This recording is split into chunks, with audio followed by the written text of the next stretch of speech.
Hello, and today I'm going to be giving you a sound test for the Jackson Dinky JS22.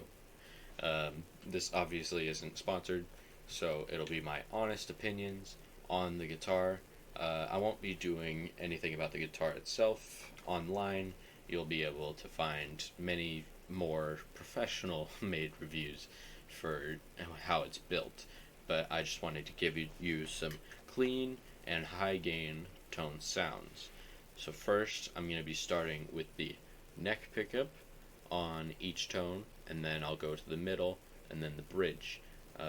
First, I'll do the clean tone, and whenever I take a break, I'll be switching this, and then I'll lift up the guitar to show you, and I'll play the next bridge, or I'll play the next pickup. So let's get started with this sound test.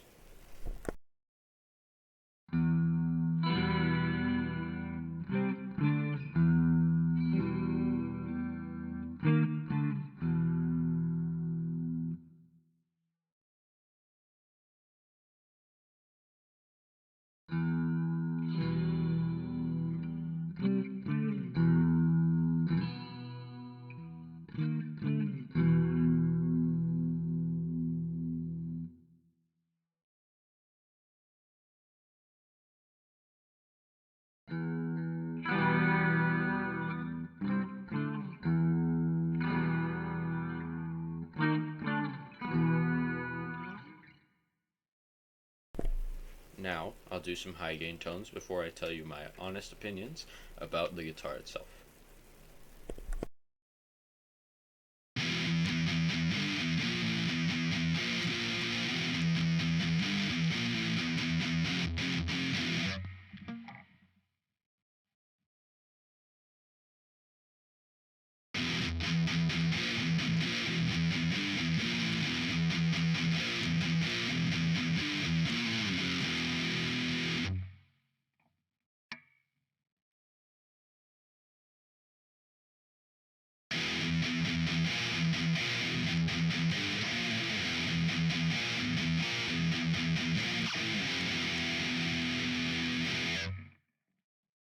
Okay, so that wasn't exactly the same riff for for the high gain tone, but now I'll play small lead part on all three pickups for you to hear, with just the same tone as the high gain, just a little bit of reverb and delay.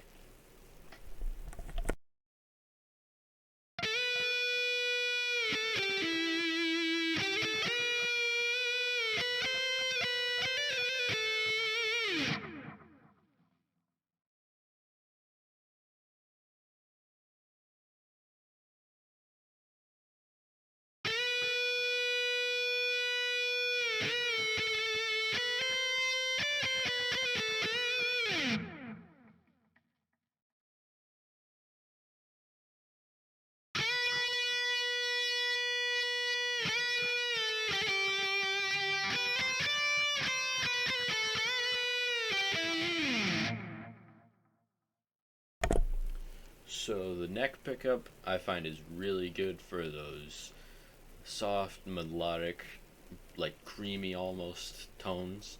And then the bridge pickup is good for some nice soloing, like some old school thrash metal.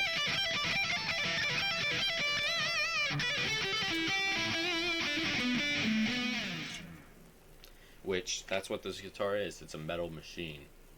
It's great. I love it. I got it a couple of days ago. I think it was, no, it was yesterday. So I haven't done that much playing around with it. So this is even more of an honest review. It For people who don't know how to set up a guitar, it did not come it perfectly set up.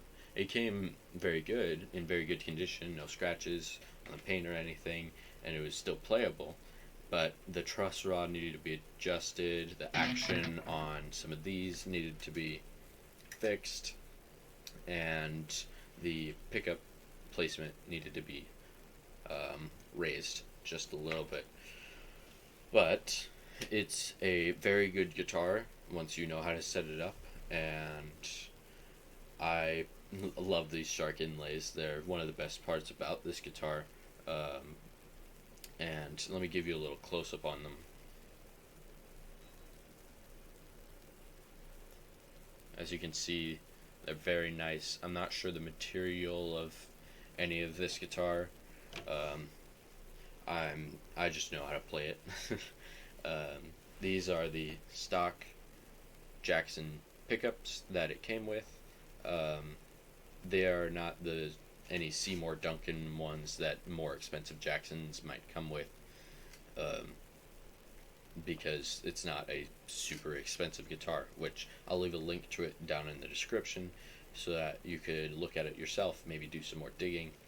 Let's look at the back. The strings go through the body for the tremolo system and everything. Haven't looked in here. I don't know what any of the stuff looks like in here.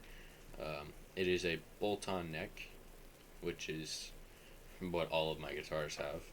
I personally don't have any ones held in with glue. And the neck looks really nice. Black tuners, which is really cool. And then a nice Jackson logo right there. It's got a white outline on the paint or decal or whatever it is there. And it's got a white outline here right next to the fretboard. I'm not sure if you can see that. There you go. And I'm not sure if I mentioned this, but it is a 24 fret guitar. And I personally love 24 fret guitars. It makes it so much easier to access the 21st fret, and gives you 2 more frets as an option to play with. So that's really nice. One complaint I do have, other than the setup thing, is that every time I use this, the whammy bar, it goes up in tune a few cents. I don't know how that works, but it just does. Like, all of my strings basically just go up like 3 cents every time I use my whammy bar. So if you're heavy on whammy bar, just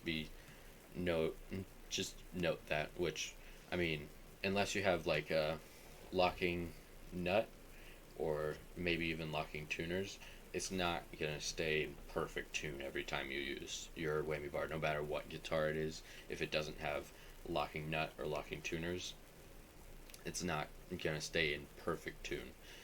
So if you're using the whammy bar all the time, just have a tuner. But yeah, that about wraps up my review of it. And yeah, I'll see you in the next video. Bye.